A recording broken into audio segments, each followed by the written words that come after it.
Well, welcome everybody to another episode of Uncle Garrett. And Aunt May. Got an interesting story to share with you today.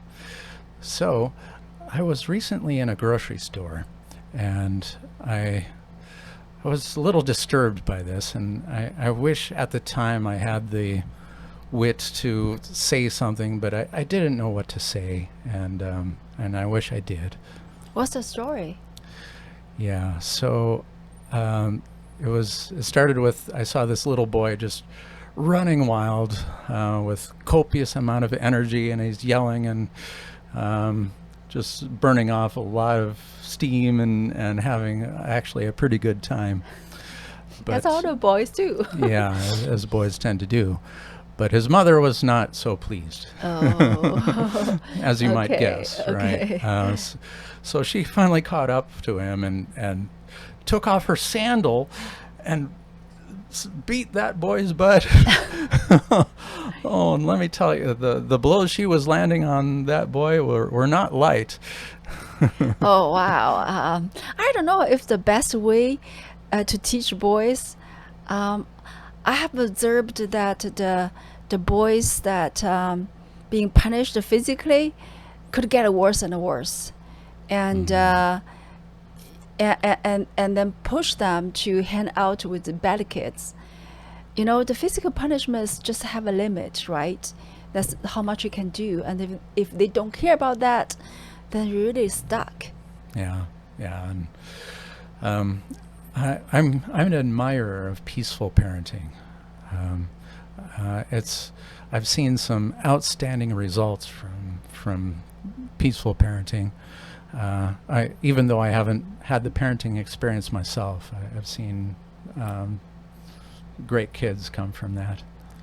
Well, I do have a question that I see parents claim themselves being peaceful parents, but boy, the kids they have just look like monsters. Why? Yeah, just out of control, spoiled brats. Yeah, have obvious so many problems. Yeah, and they throw fits and manipulate, and yeah. So that's because I think a lot of people confuse peaceful parenting with non-parenting. Oh, there are two things. Definitely, very two distinct things. So peaceful parenting, the parent is very involved in the child's learning and discipline. Whereas non-parenting, they're not involved at all, and they just call it peaceful. Maybe they love their kids too much, that blind love that they couldn't see the problem. So that those other problems never being disciplined. Or not having the foresight to see you're actually hurting the child by being a non-parent.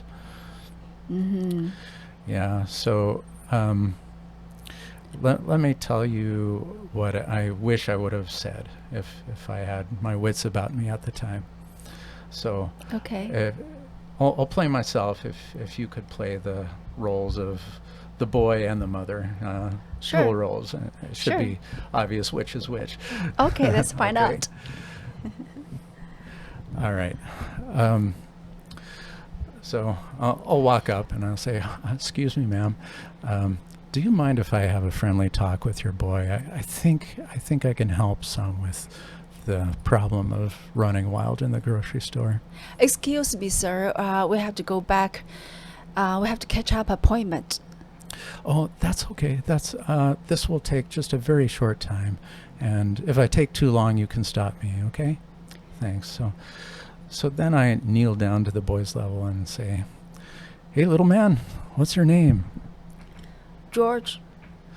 "Well, hey, George, I see you were having kind of a fun time just now running, but your mom wasn't happy at all, was she?" "Do you know why she was not happy?" "Yeah, well, see, the thing is, accidents can happen, and especially if you're running wild, you might cause an accident. Did you know that?" I'm very careful. I've never run into any accident.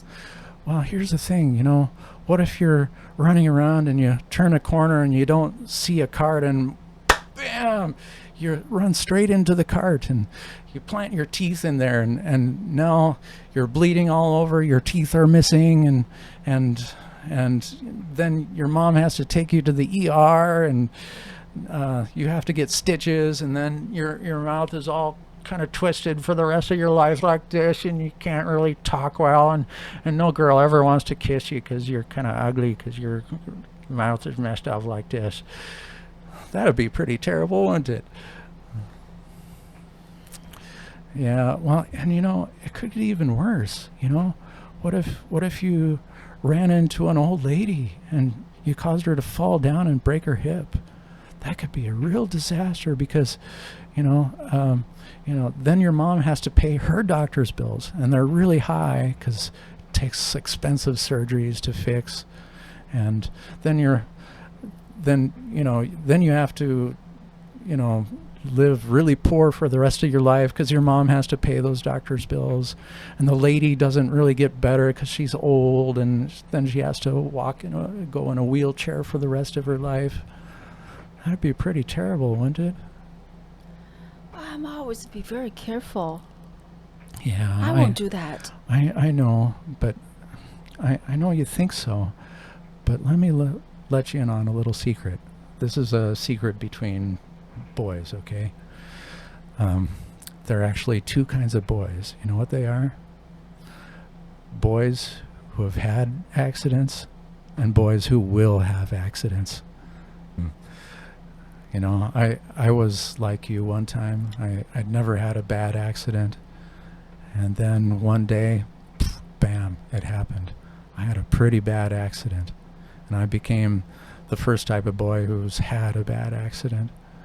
And it's in our nature to be overconfident. You think you can be careful. You think you won't have an accident. But you will. It's just a fact of life. Now, I want you to admit that you could have a bad accident running around in the grocery store. Maybe. Yeah, maybe? Are you sure? Hey, George, have you never had any accident at all? George, you never get into accident? You ran with your bicycle into your sister last week, and she had to get stitches. Never accident, George?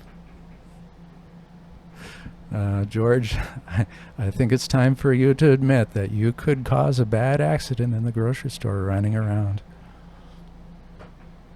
I want to hear you say it. I could run into accident. Yeah. Well, that's good, George. I admire you for being like a man and having the guts to admit that you could be wrong. That's really brave of you. That's admirable.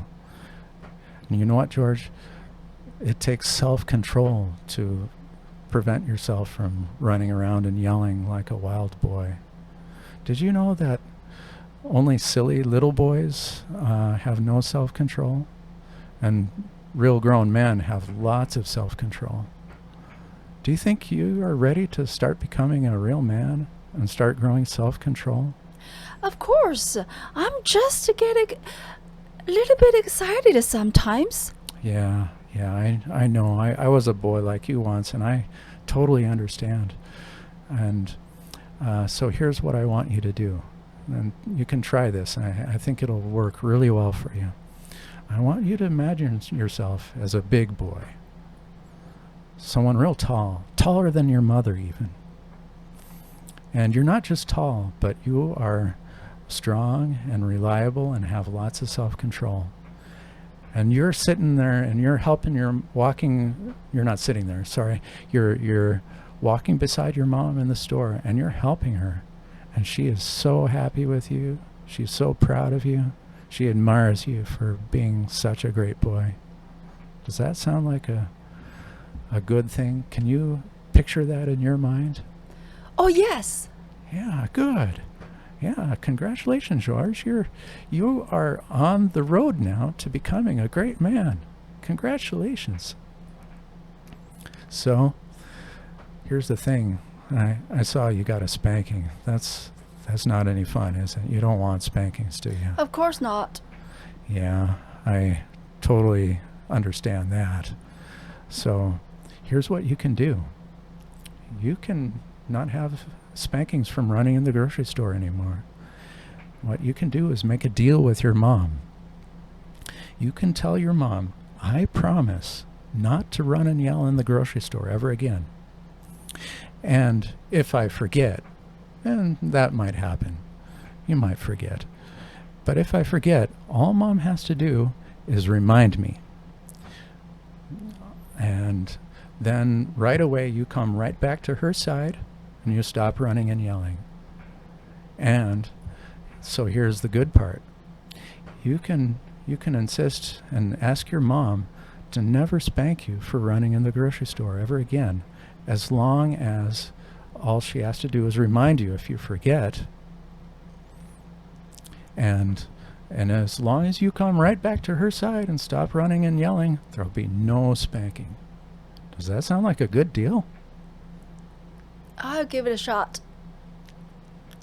Yeah, I think you can do that, can't you? Sure. Yeah. Hey, Mom, what do you think? Does that sound like a good deal? I don't want to spank George. I just want him to listen to me, not causing any trouble. Yeah. And maybe George can do that. So, great, George. Great, Mom. Now, here's another thing. You can make deals like this in more than just a grocery store. You can make all kinds of deals with your mom to not get spankings. In fact, maybe you could never get spanked again. You can ask your mom to read all about peaceful parenting. Oh no, my mom doesn't like to read, and she says she has no time. Yeah, well, you know what? Maybe you can help her out a little bit with some chores around the house so that she does have time. And you can ask, hey, Mom, I want to help you out so you have some time to read this, because it might be a very good thing for both of you.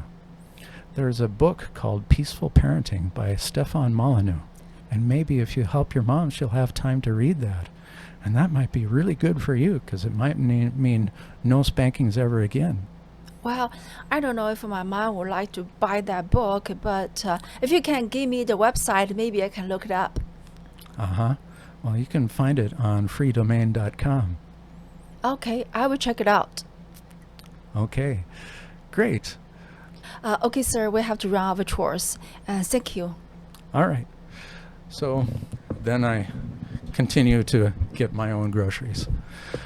So thanks for listening, and I'd like to get your feedback on this, especially from parents. Does this sound good to you? Is this a good way to handle the situation? And